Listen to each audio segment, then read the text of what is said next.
আমি যখন চলচ্চিত্রে আসি তখন তো কোনো প্রশিক্ষণের কোনো ইনস্টিটিউটই ছিল না। শাবানা হব, ববিতা হব, ম্যাডাম কবরী হব, আপনার ভাবতে হবে যে আমি কি করতে চাচ্ছি।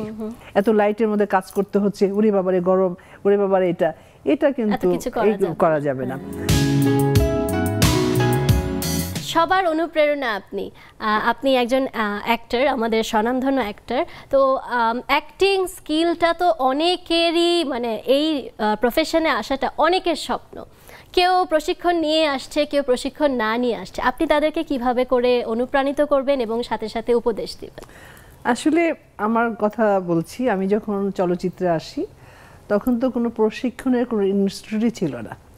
এখন তো যাই হোক বেশ অনেক জায়গায় মানে প্রাইভেট ওয়েতে করছে, বা আমাদের গভর্নমেন্ট লেভেলেও ইউনিভার্সিটি অনেক জায়গায় করছে আর কি। কিন্তু তখন এটাও ছিল না। তখন তো আপনার বিটিভি ছাড়া কোনো টেলিভিশনই ছিল না ওরকম কারো বাড়িতে আর কি।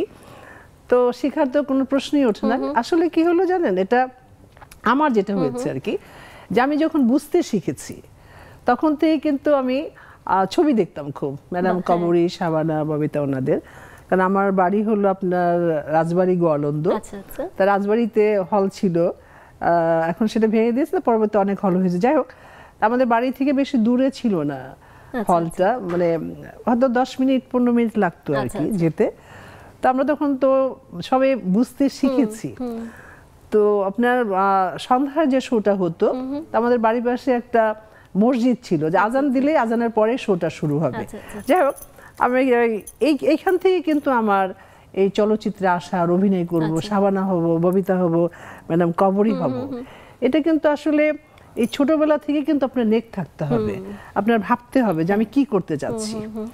তো এইখান থেকে কিন্তু আমার স্বপ্ন, আমার ভাবা, যে আমি ম্যাডাম শাবানা যেমন হাসেন, ববিতা ম্যাডাম যেমন আপনার মানে কথা বলেন, বা ম্যাডাম কবরী যেমন আপনার কথা বলেন, এইভাবে, বা রোমান্টিক আপনার ডায়লগস বলেন, তো এইগুলো আমি ভাবতাম, কল্পনা করতাম।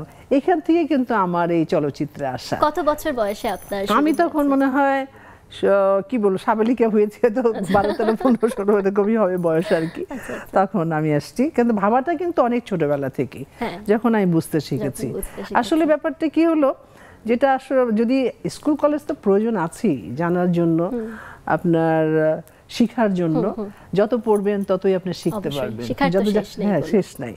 তারপরেও কিন্তু আপনার নেক থাকতে হবে, আপনার ইচ্ছা শক্তি থাকতে হবে। তা তো অবশ্যই, অবশ্যই। তো ইচ্ছা এবং পরিশ্রম দুইটারই সমান পরিশ্রম করতে হবে। যে আপনি আসলেন, ইচ্ছা আছে, আপনার দেখা গেল যে বেশ অনেক পরিশ্রম করতে হচ্ছে, রোদে যেতে হচ্ছে, বৃষ্টিতে ভিজতে হচ্ছে, আপনার কি বলে ফাইট করতে হচ্ছে, সাপ ধরতে।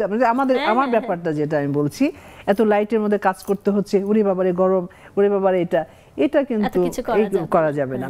আপনার ধৈর্য শক্তি থাকতে হবে, আর নিজেকে টিমের সাথে একদম কোঅপারেট করতে হবে, আর কাজটাকে ভালোবাসতে হবে। আপনি যেটা চিন্তা করেছেন, যেটা ভেবে আসছেন যে কাজ করার জন্য, ওটাকে একদম মানে নিজের মনে করতে হবে। যখন বৃষ্টি হলো নাকি ঝড় হলো, এটা ভাবলে চলবে না। আসলে অনেক অমায়িক, আপনি অসাধারণ।